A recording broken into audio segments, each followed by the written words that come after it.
Hello दोस्तों, मैं दीपांशु कुशवाहा आपके अपने YouTube channel study with talented boy में आप सभी का हार्दिक स्वागत करता हूं। पिछले वीडियो में हमने आपको गेहूं के बारे में संपूर्ण जानकारी दे दी थी। आज हम बात करेंगे आलू की खेती पर, मींस कल्टीवेशन ऑफ पोटैटो। यदि हम आलू की खेती के बारे में बात करें तो आलू को सबसे पहले आलू को सब्जियों का राजा भी कहा जाता है।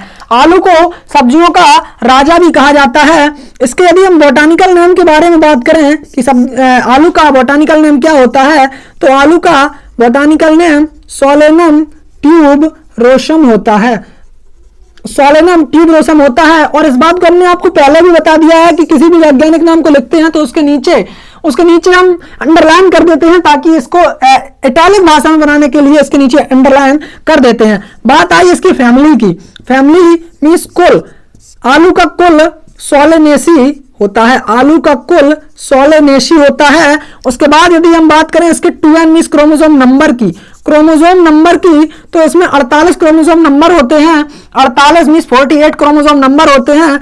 बात करें इसके ओरिजिन प्लेस की, तो वह आपका चिली ऐसे मींस साउथ अमेरिका या फिर आपका अमेरिका भी कहा जाता है। साउथ अमेरिका या आपका अमेरिका भी कहा जाता है। चिली प्रदेश ऐसे चिली प्रदेश, साउथ अमेरिका के चिली प्रदेश में इसका जन्म स्थान माना जाता है। 2n बराबर क्रोमोसोम नंबर आपके 48 होते हैं। फैमिली इसकी सोलेनेसी कही जाती है और बोटानिकल नेम इसका सोलेनम ट्यूबरोसम होता है। बात हो गई आपकी इसके बारे में। अब बात करते हैं डिस्ट्रीब्यूशन के बारे में। बात करें डिस्ट्रीब्यूशन के बारे में, मींस इसके वितरण के बारे में, एरिया एंड डिस्ट्रीब्यूशन। देखिए, डिस्ट्रीब्यूशन के बारे में यदि हम बात करें तो यह जो है आपका वर्ल्ड में सबसे पहले आपका चिली, जहां इसका जन्मस्थान माना जाता है, वहां पर भी इसे उगाया जाता है। चिली के अलावा इसे इंडिया में उगाया जाता है। इंडिया के बाद इसे ब्राजील में उगाया जाता है। ब्राजील में भी इसे उगाया जाता है। उसके बाद बात करें इंडिया की कि इंडिया में इसे कहां उगाया जाता है, तो इंडिया में इसे यूपी, बिहार और वेस्ट बंगाल में, यूपी, बिहार और वेस्ट बंगाल में, पश्चिम बंगाल में इसकी खेती बड़े पैमाने पर की जाती है। बात करें यूपी की कि इसे यूपी में कहां उगाया जाता है, मींस आलू की खेती यूपी में किन जिलों में की जाती है, तो यूपी में सबसे ज्यादा आलू की खेती फर्रुखाबाद जिले में, सबसे ज्यादा फर्रुखाबाद जिले में की जाती है। उसके बाद आपका दूसरा स्थान आता है आपका कानपुर में। सबसे ज्यादा आलू की खेती फर्रुखाबाद जिले में, उत्तर प्रदेश के फर्रुखाबाद जिले में की जाती है। उसके बाद नंबर दूसरे पर आता है आपका कानपुर जिला। कानपुर जिले में भी अच्छे पैमाने पर खेती की जाती है। लेकिन यदि आपसे पूछा जाए कि यूपी में सबसे ज्यादा खेती किस जिले में की जाती है, तो वह की जाती है आपके फर्रुखाबाद जिले में। बात आई आपकी डिस्ट्रीब्यूशन हो गया आपका। उसके बाद आता है आपका क्लाइमेट। डिस्ट्रीब्यूशन के बाद आपका आता है क्लाइमेट। देखिए, डिस्ट्रीब्यूशन के बाद आपका आता है क्लाइमेट। इसके लिए किस क्लाइमेट की आवश्यकता होती है, तो यदि हम बात करें टेम्परेचर की, तो इसके ग्रोथ एंड डेवलपमेंट मींस वृद्धि एवं विकास के लिए 24 से 25 डिग्री सेंटीग्रेड तापमान की आवश्यकता होती है। और यदि हम बात करें इसके ट्यूबराइजेशन की मींस कंदीकरण की, यदि हम कंदीकरण की बात करें तो इसमें 17 से 20 डिग्री सेंटीग्रेड कंदीकरण के लिए तापमान की आवश्यकता होती है। मींस आलू में जो कंद बनते हैं, नीचे उसके तने बनते हैं, आलू को हम तने के रूप में जानते हैं। उसमें आलू में जो कंद बनते हैं वो कंदीकरण होने के लिए 17 से 20 डिग्री सेंटीग्रेड तापमान की आवश्यकता होती है। उसके बाद बात आती है आपकी रेनफॉल की, मींस कितने वार्षिक वर्षा, आलू की खेती के लिए हमें कितने वार्षिक वर्षा की आवश्यकता होती है, तो 50 से 70 सेंटीमीटर एनुअल रेनफॉल की आवश्यकता होती है। कितने? 50 से 70 सेंटीमीटर एनुअल रेनफॉल की आवश्यकता होती है। इसके लिए हम आपको बता दें कि छोटे दिन आपके लिए कैसे चाहिए, आलू के लिए दिन कैसे दिन होने चाहिए, तो छोटे अवधि के दिन, लंबी रातें तथा चमकीली धूप की आवश्यकता होती है। हवाएं इसके लिए तेज नहीं चलनी चाहिए, इसमें हवाएं तेज नहीं चलनी चाहिए क्योंकि इसकी बेल जो होती है वह पलट जाती है, जिससे हमारे आलू की उपज में कमी आ जाती है। इसलिए हवाएं तेज नहीं चलनी चाहिए, मींस विंड वेलोसिटी तेज नहीं होनी चाहिए। उसके बाद आता है आपका वैरायटीज के बारे में यदि हम बात करें, वैरायटीज देखिए, बात करें वैरायटीज की तो इसमें 2 प्रकार की वैरायटियां होती हैं, बल्कि 3 प्रकार की। नंबर 1 पर आता है आपका अर्ली वैरायटी। अर्ली में आपकी आती है कुफरी, पुखराज, कुफरी अलंकार, कुफरी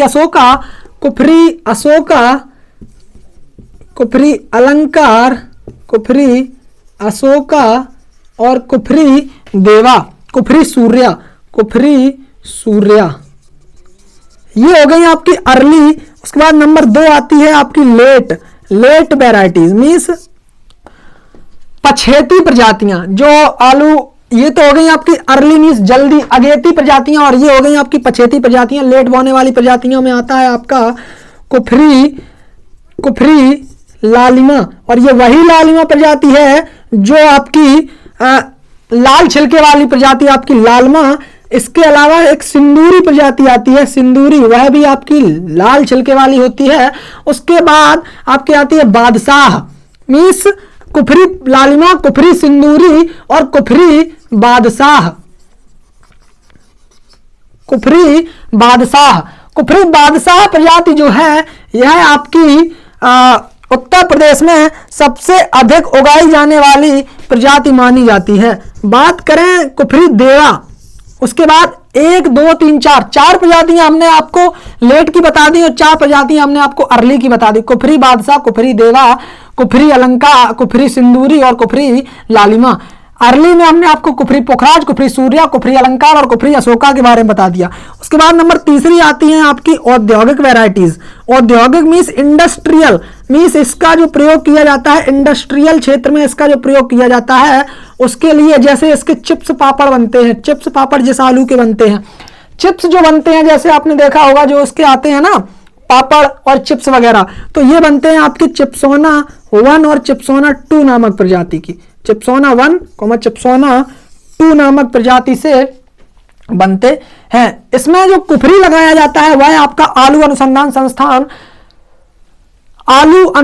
संस्थान शिमला हिमाचल प्रदेश में स्थित है।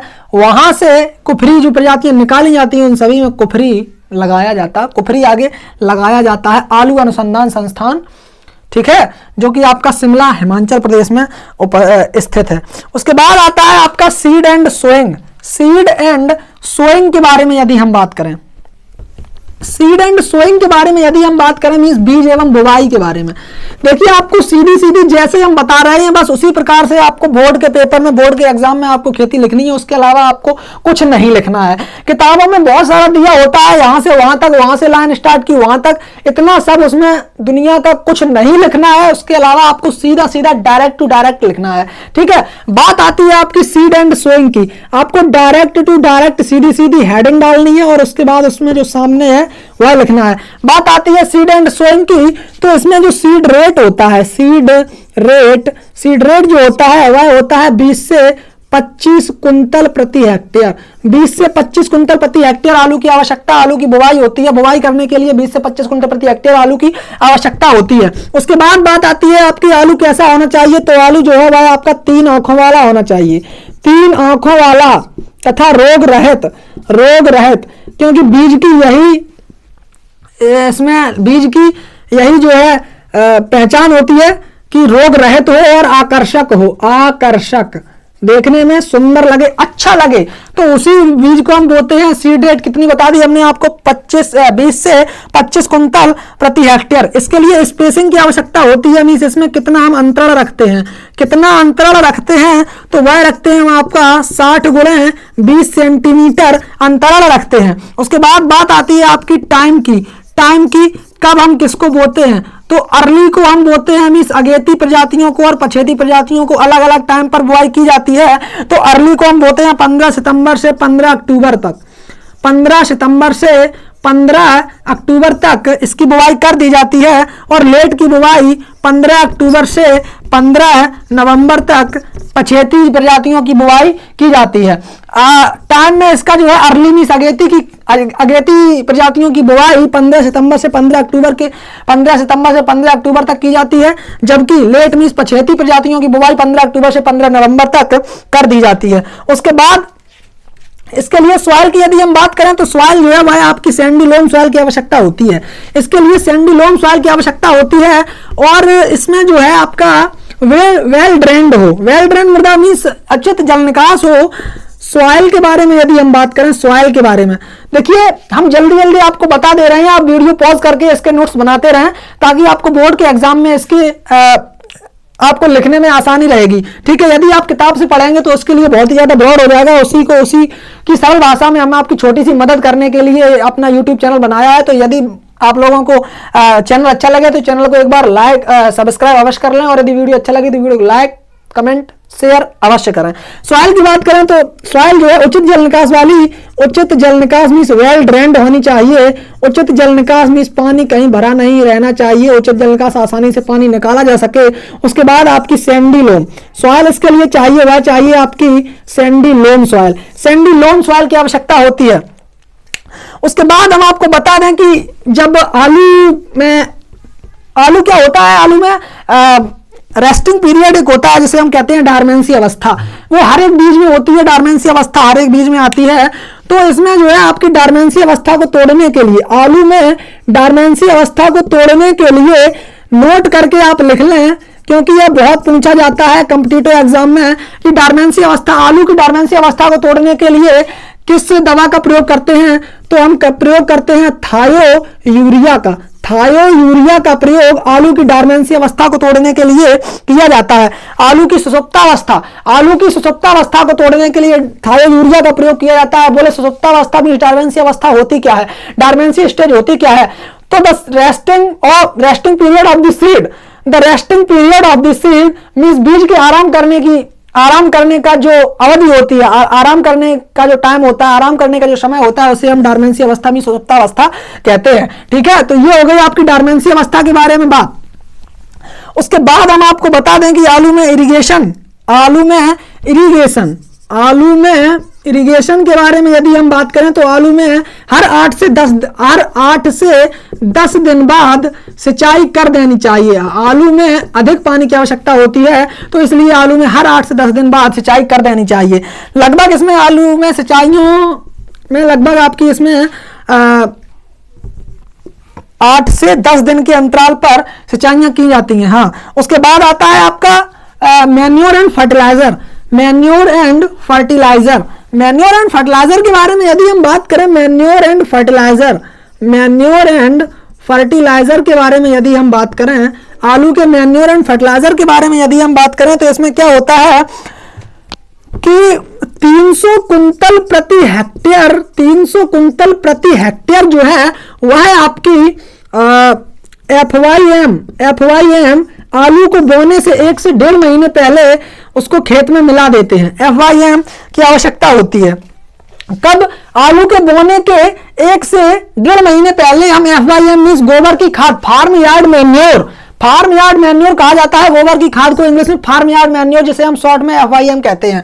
तो उसे जो है 300 कुंटल प्रति हेक्टेयर की आवश्यकता होती है, उसमें खेत में मिला देते हैं 1 से 1.5 महीने पहले। तो ये जो है आपका जल्दी से उसमें देखिए खाद क्या होती है, खाद देर में किसी चीज को अपने मिला पाती है सॉइल में, ठीक है, अपने आप को डिकम्पोज देर में कर पाती है, और फर्टिलाइजर जो होते हैं वह जल्दी से उसमें जल्दी से कंपोज हो जाते हैं। ठीक है, तो बात आती है आपकी 300 कुंतल प्रति प्रति हेक्टेयर FYM की आवश्यकता होती है। उसके बाद आई आपकी नाइट्रोजन, फास्फोरस और पोटास की बात। देखिए नाइट्रोजन और फास्फोरस और पोटास के बारे में यदि हम बात करें तो नाइट्रोजन को हम देते हैं, नाइट्रोजन 120 किलोग्राम देते हैं, नाइट्रोजन 120 किलोग्राम देते हैं, जबकि नाइट्रोजन 120 किलोग्राम या फिर कहीं कहीं ज्यादा दे दिया जाता है, तो यहां पर ऐसे लिख लें 120 से 150 किलोग्राम, 120 से 150 किलोग्राम नाइट्रोजन की आवश्यकता होती है, जबकि 100 किलोग्राम हमें फास्फोरस की आवश्यकता होती है। 100 किलोग्राम फास्फोरस की आवश्यकता होती है, जबकि 80 किलोग्राम हमें पोटास की आवश्यकता होती है। और जरूरत पड़ने पर हम इसमें जिंक भी देते हैं, लगभग 20 किलोग्राम जिंक प्रति हेक्टेयर। और ये सभी मात्राएं हेक्टेयर में दी जाती हैं, ये सभी मात्राएं आपकी हेक्टेयर में दी जाती हैं। मींस नाइट्रोजन 120 से 150 किलोग्राम नाइट्रोजन की आवश्यकता होती है, फास्फोरस 100 किलोग्राम फास्फोरस की आवश्यकता होती है, जबकि पोटास की 80 किलोग्राम आवश्यकता होती है। और जिंक जरूरत पड़ने पर जिंक भी हम इसमें 20 किलोग्राम जिंक देते हैं। बात करें नाइट्रोजन की, तो नाइट्रोजन को हम बात करें नाइट्रोजन की, तो नाइट्रोजन को हम 2 चरणों में देते हैं। पहले इसकी 2/3 भाग बुवाई के समय दे देते हैं, बुवाई के समय, और उसके बाद बचा आपका 1/3 भाग, 1/3 भाग वह आपका मिट्टी चढ़ाते समय देते हैं। जब हम खेत में मिट्टी चढ़ाते हैं, आलूओं में मिट्टी चढ़ाई जाती है, तो जब हम मिट्टी चढ़ाते हैं तो मिट्टी चढ़ाने के समय इसमें हम 1/3 भाग नाइट्रोजन का दे देते हैं। ठीक है, उसके बाद बात आती है आपकी फास्फोरस की, तो फास्फोरस को भी हम मिट्टी चढ़ाते समय देते हैं। ठीक है, और ये जो है पोटास और जिंक आपका बुवाई के समय दे देते हैं। ठीक है, अब बात आई आपकी मिट्टी चढ़ाना। मिट्टी हम चढ़ाते कब है? मिट्टी चढ़ाना, देखिए मिट्टी चढ़ाना जो है वह आपका आलू में मिट्टी बुवाई से 30 से 35 दिन बाद चढ़ाई जाती है। आलू की बुवाई के 30 से 35 दिन बाद मिट्टी चढ़ाई जाती है। आलू में मिट्टी चढ़ाना, मिट्टी चढ़ाना, देखिए आलू में जब मिट्टी चढ़ाई जाती है तो 30 से 35 दिन बाद मिट्टी चढ़ाई जाती है। अब देखिए मिट्टी चढ़ाई क्यों जाती है, इस बात को पहले आप समझ लें। देखिए जब आलू में आपने देखा होगा कुछ आलू होते हैं वो आलू का एक भाग हरा हो जाता है, आलू का कुछ भाग हरा हो जाता है, वह किस कारण हो जाता है? आलू में एक एल्कोलाइड पाया जाता है। आलू जब खुला रहेगा, यदि आपका जो मेड़ बनाई जाती है जिसमें हम आलू को रखते हैं, उस मेड़ में यदि हम आलू जब खुला रहेगा तो सूर्य की प्रकाश, जब सूर्य की किरणें पड़ती हैं आलू पर, तो आलू में जब सूर्य की किरणें पड़ती हैं तो आलू में एक तीखा तथा विषैला, तीखा, जब हम आलू को, उस हरे आलू को खाते हैं तो वह हमें तीखा तथा विषैला स्वाद देता है, गंदा कड़वा सा। तो वह विषैला जो तीखा स्वाद देता है वह होता है आपका सोलेनिन नामक एल्कोलाइड के कारण। सोलेनिन नामक एल्कोलाइड के कारण, सोलेनिन नामक एल्कोलाइड के कारण आलू तीखा तथा विषैला हो जाता है। इसीलिए आलू को हरा होने से रोकने के लिए हम इस पर मिट्टी चढ़ाते हैं, ताकि इस पर सूर्य का प्रकाश ना पड़े और आलू हरा ना हो। और यदि आलू हरा हो गया तो आलू में वही कंडीशन आ जाएगी, कौन सी, कि आलू हरा हो जाएगा और आलू की हमारे जो दाम फिक्स होंगे वह हमें, उपज तो ठीक है लेकिन इसमें जो दाम फिक्स होंगे वह हमें कम मिलेंगे। ठीक है, और उसके बाद ये जो है खाने में भी थोड़ा तीखा तथा विषैला लगता है हरा आलू, और वह किसके कारण लगता है? सोलेनिन नामक एल्कोलाइड के कारण। सोलेनिन नामक एल्कोलाइड के कारण इसमें जो है आपका आलू हरा तथा तीखा विषैला लगता है, सोलेनिन नामक एल्कोलाइड के कारण। उसके बाद बात आती है आपकी कि उसके बाद आपका आता है एक टीपीएस पद्धति, ट्रू, इसका जो पूरा नाम होता है वह होता है true potato seed. True potato seed, इसकी खोज एस रामानुजम ने की थी। इसकी खोज एस रामानुजम ने की थी। एस रामानुजम ने की थी। एस रामानुजम ने की थी। ट्रू पोटैटो सीड की खोज एस रामानुजम नामक वैज्ञानिक ने की थी। ट्रू पोटैटो सीड की खोज एस रामानुजम नामक वैज्ञानिक ने की थी। बात करें इसके लिए आपके पीएच मान की, पीएच मान की 5.5 से 7.5 पीएच मान की आवश्यकता होती है। अब देखिए मिट्टी भी हमने इसमें चढ़ा दी, अब देखिए मिट्टी भी हमने इसमें चढ़ा दी, पीएच भी जान लिया, ट्रू पोटैटो सीड के बारे में भी जान लिया। उसके बाद इसमें एक चीज आती है, हम आपको बता दें कि इसे हम देखिए हार्वेस्टिंग कर लें, उसके बाद हम आपको अगले वीडियो में पार्ट 2 में, इसे हम बनाएंगे पार्ट 1 के नाम से, पार्ट 2 में हम आपको वीड कंट्रोल और इसके डिजीज एंड इंसेक्ट के बारे में बताएंगे। ठीक है, डिजीज एंड इंसेक्ट के बारे में, weed disease and insect means plant protection की जितनी भी चीजें हैं वह हम आपको पार्ट 2 में बताएंगे। तो यहां पर आप सिर्फ इतना समझ लें कि इसमें हार्वेस्टिंग कब की जाती है। देखिए, हार्वेस्टिंग करने के लिए जो इसमें हार्वेस्टिंग की जाती है वह की जाती है जब आप आलू की बेल सूख जाती है, आलू की बेल को सूख जाने के बाद, आलू की बेल जब सूख जाती है और सूख जाने के बाद आलू की बेल को हम हटा देते हैं, फिर उसके बाद हम इसमें हार्वेस्टिंग करते हैं। हार्वेस्टिंग या तो हम पोटैटो डिगर से करते हैं, यदि हमारी खेती हेक्टेयरों के हिसाब से यदि ज्यादा खेती है तो हम पोटैटो डिगर के माध्यम से, मींस आलू खोदक यंत्र के माध्यम से, आलू खोदक यंत्र जिसे हिंदी में आलू खोदक यंत्र तथा इंग्लिश में पोटैटो डिगर के नाम से जाना जाता है, तो उसके माध्यम से हम इसकी खुदाई कर लेते हैं। और यदि हमारे पास थोड़ी ही खेती है तो उसे हम फावड़े या खुरपी की सहायता से खोद लेते हैं, उसमें लेबर लगाकर, उसमें मजदूर लगाकर खोद लेते हैं। तो बात आई पोटैटो डिगर से, जब इसकी हमने खुदाई की तो हमें इसकी उपज कितनी मिली। देखिए, उपज हमें प्रति हेक्टेयर के हिसाब से मिलती है। बात करें ईल्ड की, ईल्ड माने होता है उपज, ईल्ड मींस होता है उपज। उपज के बारे में यदि हम बात करें तो इसमें अर्ली में जो उपज मिलती है, अर्ली में जो उपज मिलती है, अर्ली मींस अगेती वैरायटियों में, अगेती, देखिए बुआई भी हमने दो प्रकार से की थी, अर्ली और लेट में, तो हमें जो उपज मिलेगी, ईल्ड मिलेगी, वो भी हमें दो प्रकार से मिलेगी, एक तो अर्ली मिलेगी और एक लेट मिलेगी। तो अर्ली के लिए जो मिलती है वह मिलती है आपकी 200 से 250 कुंटल प्रति हेक्टेयर, 200 से 250 कुंटल प्रति हेक्टेयर, 200 से 250 कुंटल प्रति हेक्टेयर, 200 से 250 कुंटल प्रति हेक्टेयर मिलती है। और ये जो है अर्ली वाली जो होती है, यह आपकी 80 दिन में पककर 80 दिन में आलू इसका तैयार, ये फसल हमारी 80 दिन में तैयार हो जाती है। ठीक है, लेट के बारे में यदि हम बात करें, लेट के बारे में, तो लेट की मिलती है हमें 300 से 400 कुंटल प्रति हेक्टेयर, 300 से 400 कुंटल प्रति हेक्टेयर हमें मिलती है आपकी। और ये जो है 90 से 120 दिन में तैयार हो जाती है, 90 से 120 दिन में तैयार हो जाती है। ठीक है, तो ये बात हो गई आपकी अर्ली और लेट की। ठीक है, तो अब देखिए, इसमें अर्ली में कितनी मिली हमें, 200 से 250 कुंटल प्रति हेक्टेयर, लेट में मिली जो आपकी 300 से 400 कुंटल प्रति हेक्टेयर। उसके बाद हम आपको बता दें, एक आलू का अनुसंधान केंद्र जो हमने आपको बताया, central potato research institute for Shimla, वो हमने आपको पहले बता दिया, जो आपको कुफरी में लगता है, कुफरी जो आपका आगे लगता है, जितनी भी वैरायटियां लगती हैं वह आपकी कुफरी आगे लगती है, तो वह कुफरी यहीं से निकाली जाती है। कुफरी इसीलिए लगता है क्योंकि ये वैरायटी कहां से निकाली गई है, central potato research institute Shimla से, शिमला हिमाचल प्रदेश से। ठीक है, बात आती है आपकी ये तो हो गया आपका। बात करें सीड, जैसे आपका सीड ट्रीटमेंट जो है, सीड ट्रीटमेंट किससे किया जाता है, इसमें जो है सीड ट्रीटमेंट के लिए एग्लोल या एरिटोन का प्रयोग करते हैं। सीड ट्रीटमेंट के लिए, आलू के सीड ट्रीटमेंट के लिए एग्लोल या एरिटोन का प्रयोग करते हैं, एग्लोल या एरिटोन का प्रयोग करते हैं। देखिए, ये रह गया था, याद ध्यान से उतर गया था, तो इसे हमने बाद बता दिया। सीड ट्रीटमेंट, आलू का जो सीड ट्रीटमेंट किया जाता है वह किया जाता है आपका एग्लोल और एरिटोन के, एग्लोल और एरिटोन के द्वारा। ठीक है, तो ये रहा आपका आलू की पूरी जानकारी हमने आपको दे दी।